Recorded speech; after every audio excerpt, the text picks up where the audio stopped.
व्यास काशी रामनगर वाराणसी आज आपसे एक प्रेरक प्रसंग की बात करेगी, लोक प्रचलित कथा की बात करेगी और महामना मालवीय जी तथा निजाम हैदराबाद जिनका शासन, निजाम हैदराबाद जी का शासन 1911 से लेकर के 1948 तक था और वही काशी हिंदू विश्वविद्यालय की रचना का, उसकी नींव का कार्य चल रहा था उसी काल में, कालखंड में।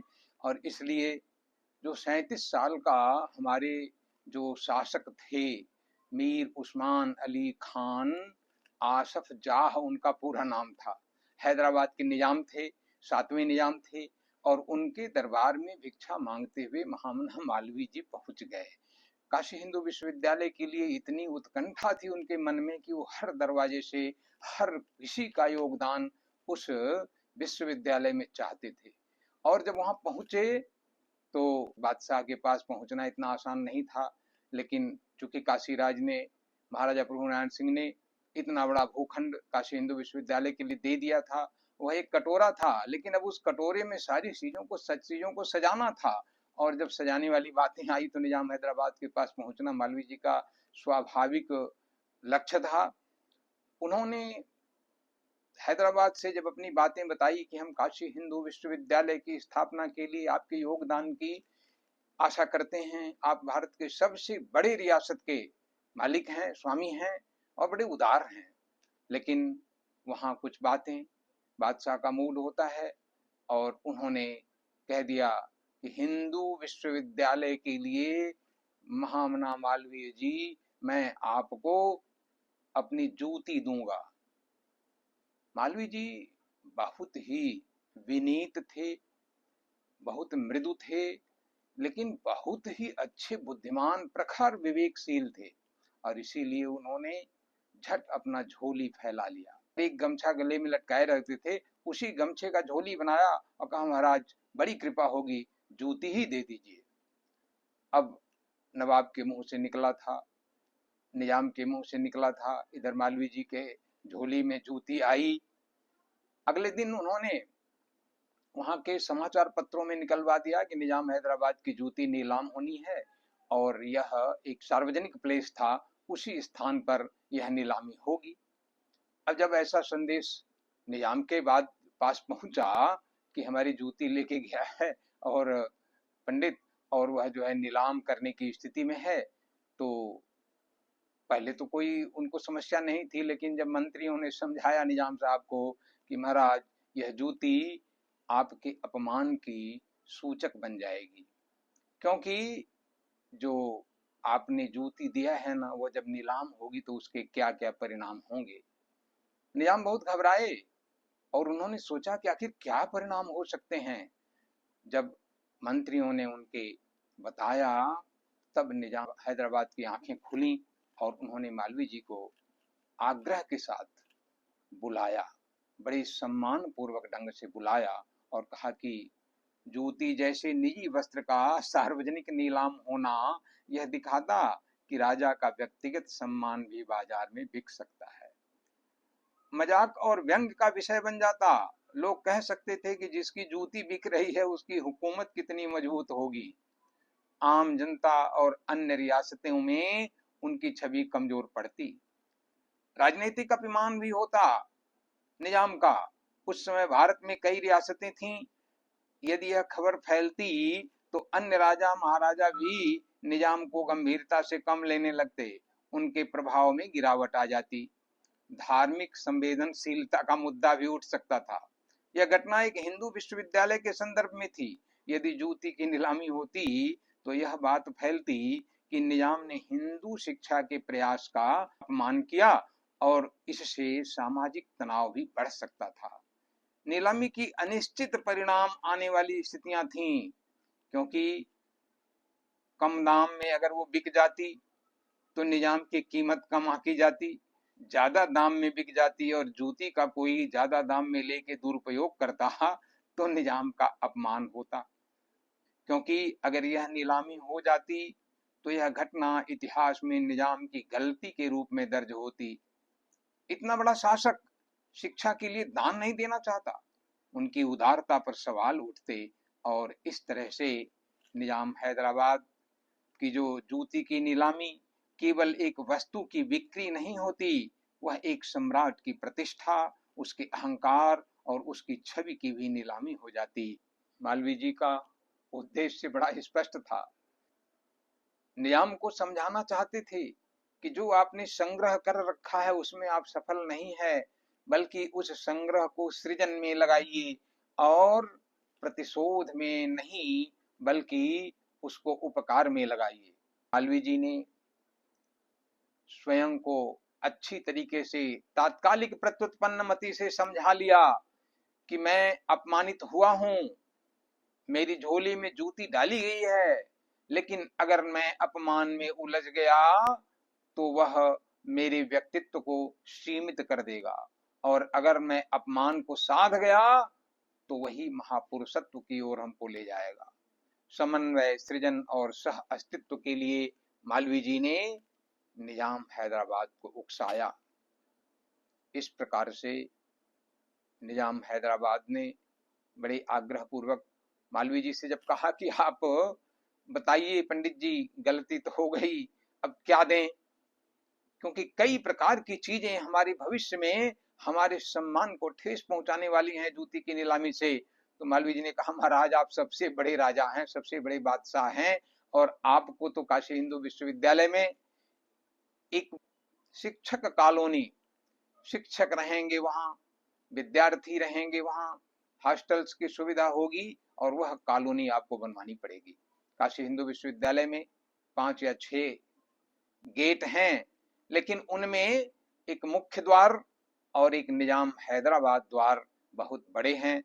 निजाम हैदराबाद ने जो कॉलोनी शिक्षकों के लिए, विद्यार्थियों के लिए बनवाई, वह काशी हिंदू विश्वविद्यालय की सबसे बड़ी कॉलोनी आज है। निजाम हैदराबाद से ज्यादा आज हैदराबाद गेट काशी हिंदू विश्वविद्यालय में जाना जाता है, और उनका नाम अजर अमर हो गया। हम जब समन्वय और सृजन और सह अस्तित्व से आगे बढ़ते हैं, यही मालवीय जी ने दिखाया। मालवीय जी में इतना एक तरह से निर्भयता थी, इतनी कि वो कभी भी डरते नहीं थे। मालवीय जी का एक और प्रसंग आता है कि एक बार किसी सेठ मारवाड़ी के ऊपर शनि की महादशा आ गई। लोकमान्यता है, प्रेरक प्रसंग है, लोक कथा है, और उनके गुरु आचार्यों ने कहा कि आप शनि का दान दीजिएगा तो पंडित जल्दी संकल्प ही नहीं लेंगे, शुद्ध बोलेंगे ही नहीं, और संकल्प जब नहीं लेंगे तो आपका दान फलित नहीं होगा। लेकिन एक उपाय है कि आप गंगा जी में नाव पर दान करिए, और गंगा जी में दिया हुआ दान 100% आपका सफल हो जाएगा। उस बंधु ने घोषणा करा दी कि मैं 1 लाख रुपया शनि का दान देने वाला हूं, जिसको जरूरत हो वो आकर नाव पर हमसे दान ले ले। उन्होंने वह दान नाव पर जाकर के शुद्ध संकल्पों के साथ लिया। इतना भव्य भवन बना हुआ है रसायन शास्त्र की प्रयोगशाला का कि वह काशी हिंदू विश्वविद्यालय में वास्तुकला की दृष्टि से बेजोड़ है।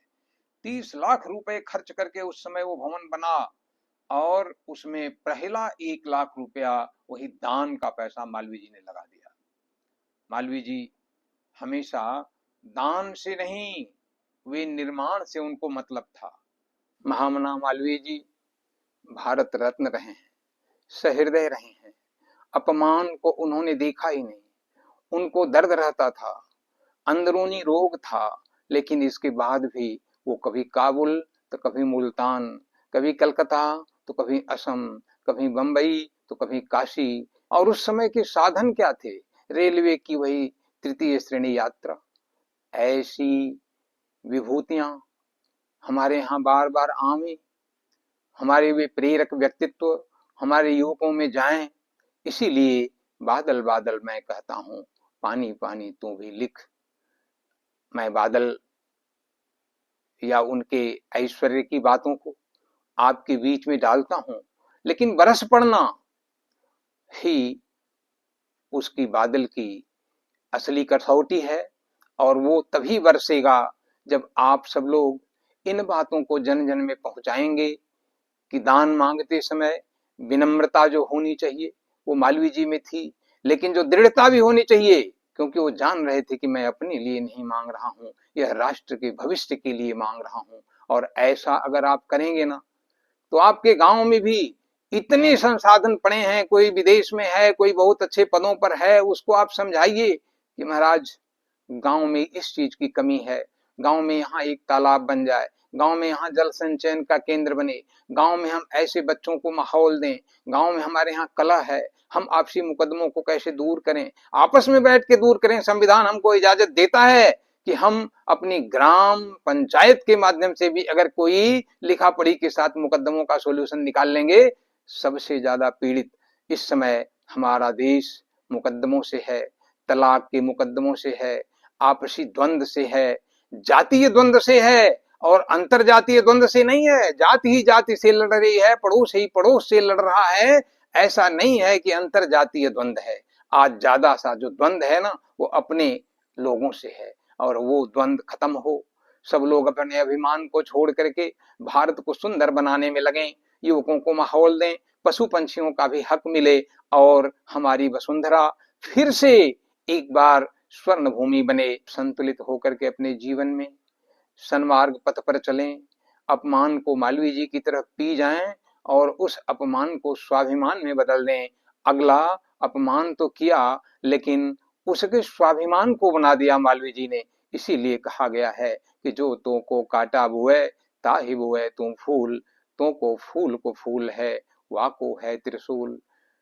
निजाम हैदराबाद ने मालवीय जी का अपमान करना चाहा, लेकिन मालवीय जी के मन में उसके स्वाभिमान की बातें थी, और निजाम हैदराबाद को अजर अमर कर दिया, काशी हिंदू विश्वविद्यालय में कर दिया, निजाम कॉलोनी के रूप में कर दिया, हैदराबाद गेट के रूप में कर दिया। और काशी हिंदू विश्वविद्यालय के दो ही गेट बहुत बड़े हैं, एक मुख्य गेट और एक निजाम हैदराबाद गेट। हम अक्सर महान व्यक्तियों को उनके कुछ प्रसिद्ध प्रसंगों तक सीमित कर देते हैं। जूती वाला निजाम हैदराबाद का प्रसंग हो, शनि का बीच गंगा में दान लेने का प्रसंग हो, या ऐसे ही हजारों प्रकरण महामना से जुड़े हुए हैं। लेकिन अगर हम गहराई में जाएं तो पंडित महामना मदन मोहन मालवीय जी की सबसे बड़ी शक्ति उनकी दूरदर्शिता थी। भारत में शिक्षा के बड़े बड़े केंद्र पहले भी रहे, तक्षशिला था, नालंदा था, लेकिन समय बदल चुका था। आवश्यकता थी एक ऐसे केंद्र की जो केवल शिक्षा न दे, बल्कि संस्कार, संस्कृति और राष्ट्रबोध भी दे। और यहीं मालवीय जी की दृष्टि काशी पर आकर ठहरती है। काशी सिर्फ एक शहर नहीं, बल्कि हजारों वर्षों की चेतना का केंद्र था। और मालवीय जी ने इसे इसलिए चुना कि यह बीच भारत में, मध्य भारत में था, सब प्रकार से सुरक्षित था। तक्षशिला बर्बाद किया जा चुका था, नालंदा नष्ट किया जा चुका था, लेकिन काशी में पहुंचने के लिए बहुत समय लगता, और इसलिए काशी को उन्होंने सुरक्षित समझा। उन्होंने समझा कि यदि शिक्षा को आत्मा से जोड़ना है तो काशी से बेहतर स्थान कोई नहीं हो सकता। कहते हैं कि उन्होंने काशी नरेश से कहा था कि जब गंगा के उस पार विश्वविद्यालय बनेगा और इस पार आपका किला होगा, जब छात्र वेद पाठ करेंगे उसकी ध्वनि यहाँ तक आएगी, तो यह केवल भूमि लेने का मालवीय जी का तर्क नहीं कहा जा सकता, बल्कि यह एक आध्यात्मिक कल्पना थी, एक जीवित भारत का सपना उन्होंने महाराज के मन में डाला था। और देखिए संकल्प की शक्ति, कि भूमि मिली, लेकिन वो बाढ़ प्रभावित क्षेत्रों में कभी कभी परेशान सी होने वाली भूमि थी। तो मालवीय जी उस उद्घाटन स्थल से पश्चिम दिशा की ही ओर काशी हिंदू विश्वविद्यालय के विस्तृत जो वास्तु मैप था, नक्शा था, वह उद्घाटन स्थल के पश्चिम में ही उन्होंने उसको किया। उनकी बीमार शरीर, सीमित साधन, फिर भी पूरे भारत में तृतीय श्रेणी के डिब्बों में घूम घूम कर उन्होंने समाज के हर वर्ग को काशी हिंदू विश्वविद्यालय से जोड़ा। राजा भी जुड़े, जमींदार भी जुड़े, और सामान्य जनता के अच्छे लोग, अच्छे संस्कारवान लोग, भी काशी हिंदू विश्वविद्यालय से अपने छोटे से छोटे दान के माध्यम से जुड़े। यही कारण रहा कि काशी हिंदू विश्वविद्यालय केवल एक संस्थान नहीं बल्कि एक राष्ट्र की सामूहिक आस्था का प्रतीक बन गया। धृतराष्ट्र ने कहा था, माम का पांडवाश्चयो किम कुर्वत संजय, मेरे और पांडव के बच्चे। जहां अपना पराया की भावना हो जाएगी, जहां मान अपमान की भावना हो जाएगी, जहां हम प्रतिशोध की भावना से जलने लगेंगे, अपमान को भी अगर हमने साध दिया तो वही सबके समन्वय का एक सूत्र बनता है। भारत में हिंदू और मुसलमानों की एकता का, उनके दान का, उनकी सृजनता का, उनके अस्तित्व का, उनके सह अस्तित्व का जितना बोध निजाम हैदराबाद कॉलोनी काशी हिंदू विश्वविद्यालय में कराती है, शायद उतना बोध कहीं अन्यत्र दुर्लभ होता है। हम सबको सीखने की आवश्यकता है। महामना जी की उस प्रांगण में जितने भी लोगों ने पढ़ा, वहां पर आज भी ऐसी अनुभूति होती है कि महामना मालवीय जी विद्यमान है, उनकी आत्मा विद्यमान है। और इसलिए हम ऐसे प्रेरक प्रसंगों को, बहुत प्रकार से कहा गया है, महापुरुषों के चरित्र बार बार कहे जाएं, आपके पास जाएं, उससे आप प्रेरणा लें और समझें कि आपका अपमान आपके परिवार में हो रहा, आपका भाई बंधु भी कर रहा है, आपका पड़ोसी भी कर रहा है, या आपका अपमान किसी भी प्रकार से आपको कम करके आंका जा रहा है, तब भी आप न उस अपमान को साधिए और उससे अच्छा बनिए। किसी लकीर को छुए बिना अगर छोटा करना है तो उसके सामने बड़ी लकीर खींच दी जाती है।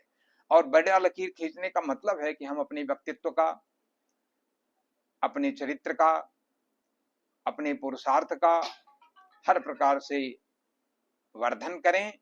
और जब ऐसा हम करते हैं तो निश्चित ही है कि हम महापुरुषों के बताए पथ पर चलते हैं। महामना मालवीय जी का वह प्रेरक व्यक्तित्व, निजाम हैदराबाद की वह उपादेयता आप सबको प्रेरणा दे। बाबा विश्वनाथ जी और माता अन्नपूर्णा की आपको कृपा मिले, बाबा संकट मोचन महाराज की और गंगा मैया की और गौ माता की भी आप सबको कृपा मिले। आप सब मस्त रहें, प्रसन्न रहें, स्वस्थ रहें और समृद्ध बने। जय हिंद, जय भारत।